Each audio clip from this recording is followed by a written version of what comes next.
Hey guys, it's Luke here and welcome back to another video. You join me today with something a little bit different actually. Again, another car which I've never featured before. Now when I found out about this thing and I figured out that it was over 10 years old, I literally could not believe it. This thing has aged so well. It looks awesome in yellow as well. Of course, it's not stock, you know me. Running, I think stage 2 plus, running just shy of 400 brake, about 385 to be exact. But yeah, the thing's a beast. A lot of handling mods have been done to this thing, and it's a manual, so I'm expecting when we go to some country roads a little bit later on in the video, it's gonna be a lot of fun. So what I'll do, I'll introduce you to the owner, have a run around it, and then go find some country roads, like I said, to go have some fun.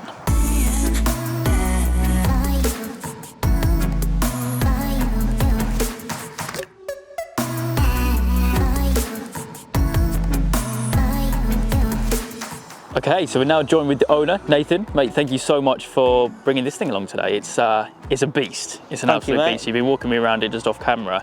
You've done a lot to it, and we've got the bonnet open, obviously, first of all. So I think we should start with that, really. So like I said in the intro, stage 2 plus? Yeah, so it's stage 2 plus, but obviously it's got a bit of a twist to it. It's got an anti-surge core from BBT, so Beach Buggy Turbo.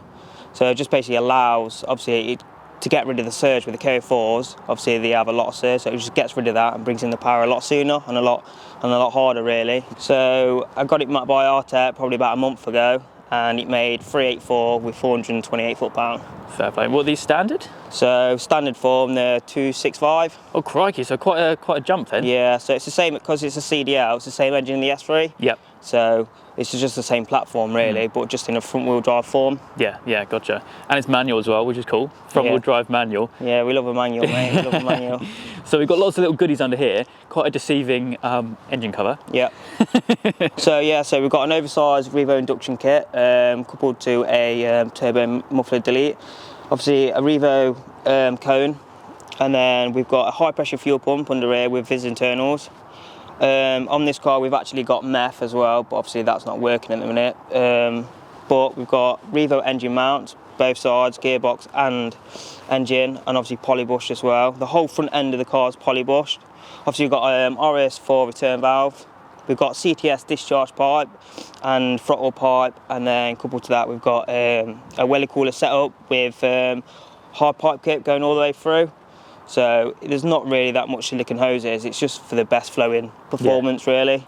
So yeah, and obviously you've got all the silicone hoses and that just to make it look a bit more prettier. Need to change them all to yellow. Yeah, well. That would look awesome actually, yeah, it would, to be fair. That would look really cool. So under here we've got some 8 pots from the TTRS, which obviously is from like the Mark II.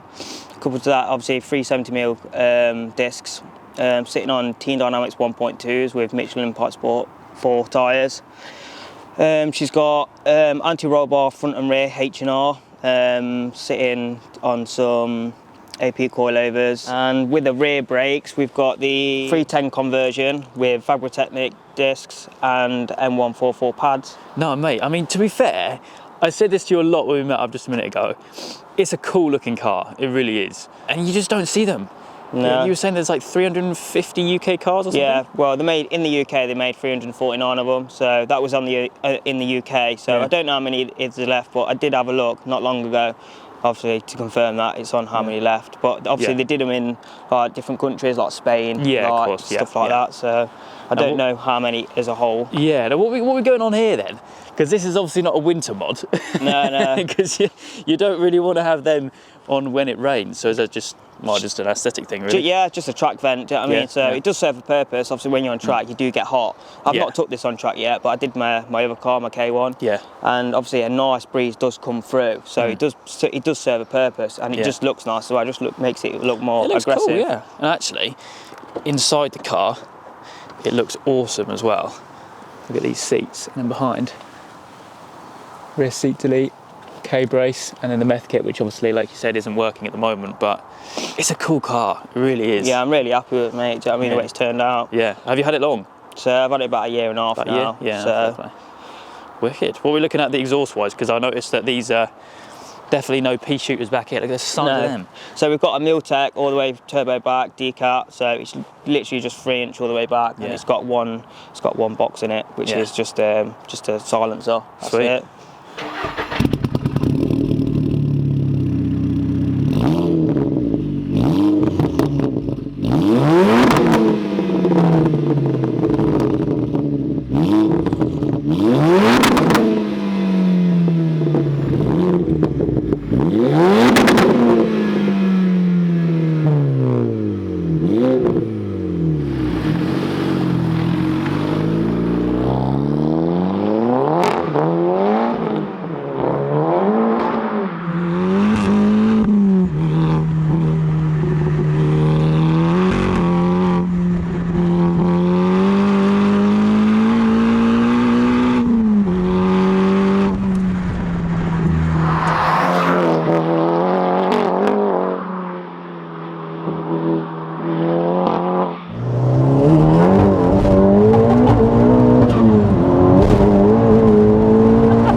it is a car which you buy to drive hard. Like you don't cruise in this thing.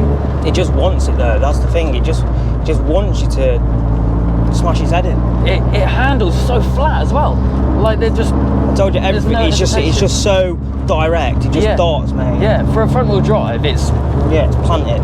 It's bang on, absolutely bang on. Now there's a couple bits which I think we forgot to mention in the walk around.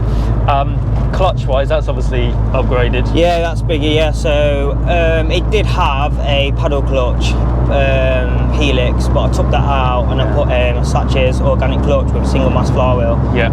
I mean, with the paddle clutch, it was so on or off. It was horrible. So putting this back in, it was just so much better. Yeah. And do you daily this?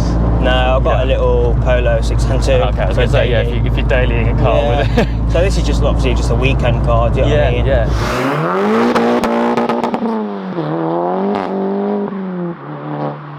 So remind us exactly what you've done to the turbo. So it's the standard housing, it's just a different... Yeah, so Midland VW obviously took my turbo off, and obviously I brought a Beach Buggy anti-surge core, and it just replaces the core with a KO4 because they suffer a lot from surge. So when Nicky maps on the KO4 standard, obviously he has to map round the surge, but with this he doesn't have to do that. So he can just bring in the boost like straight away. So I hit full torque like 428 foot-pound at 3,900 revs. That's so early on. So you've got all the way from there up to 7.5. Yeah, so I've got it all the way through. That explains what happened back there then. Yeah.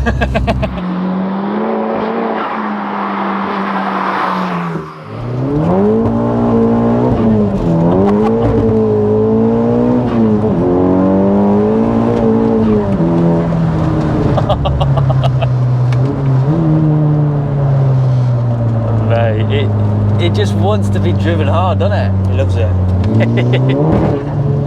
I love that noise.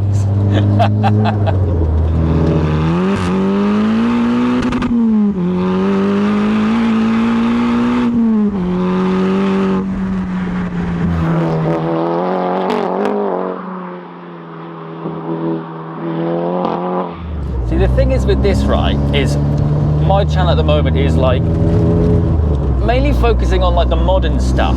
Yeah. But you know what, it's so nice to kind of step back a bit, go back in time, because this thing's like 11 years old now. It's a 2010 car. Yeah.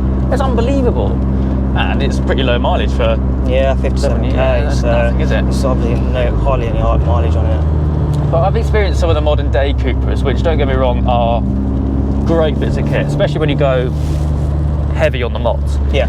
But this is just something different. You get, it's just more raw. That's what I like about it. Yeah. It's just, you have to drive it, do you know what I mean? Like everything about it, the steering's nice and it's not really heavy, but it's like got a nice feel to it. You can feel it through the steering wheel. Yeah. Do you know what I mean? Like the road.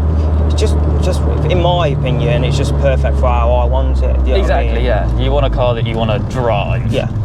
I suppose, but to some of the modern day stuff, especially some of the like brand new stuff, you got all these OPF filters and all these regulations and things. It just doesn't make it the same. It just kind of they just numb the driving experience down. Exactly, yeah. Well, with this, it's just all guns blazing. Yeah, that's what I like about it. Yeah.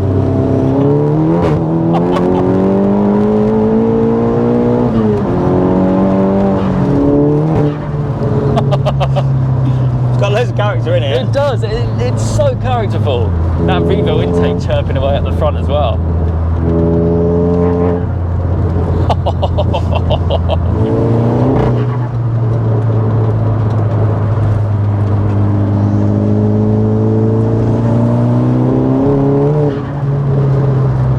So like we said, you've had it for a year and a bit?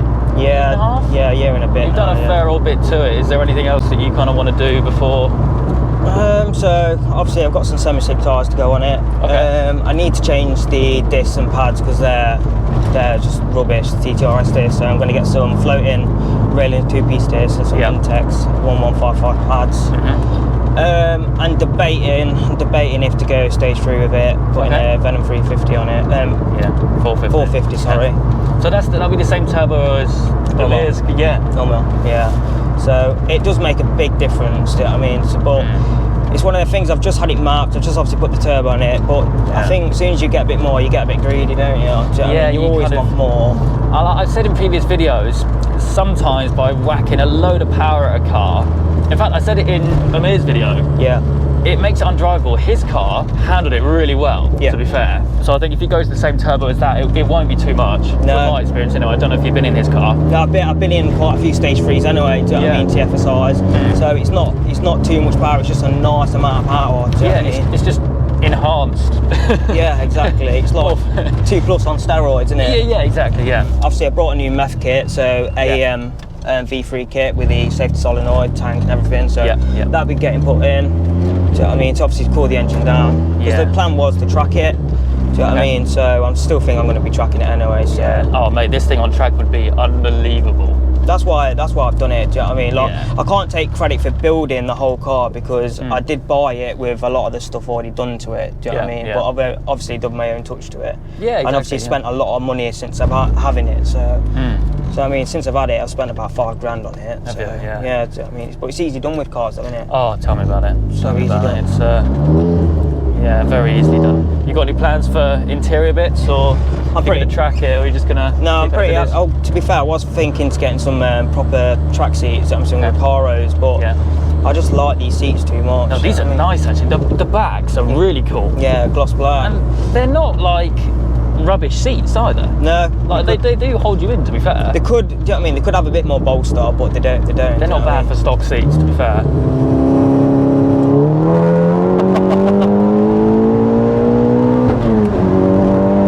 It's just got so much character. That's what I like about it. It has got quite a lot of character to it. Do you know what I mean? The way it drives, do you know what I mean, suits how it looks. Yeah, exactly. That's what I say. It gets so many looks as well. Yeah. Because it's different and it's bright yellow.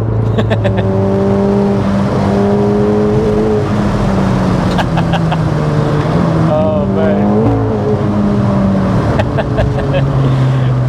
What a car, buddy. What a car. Thank you so much for taking me out on it. Anytime, mate. It's been a pleasure. No, it's an awesome thing. Definitely need to get more of these on the channel. And when you go stage 3, we'll meet up again, definitely.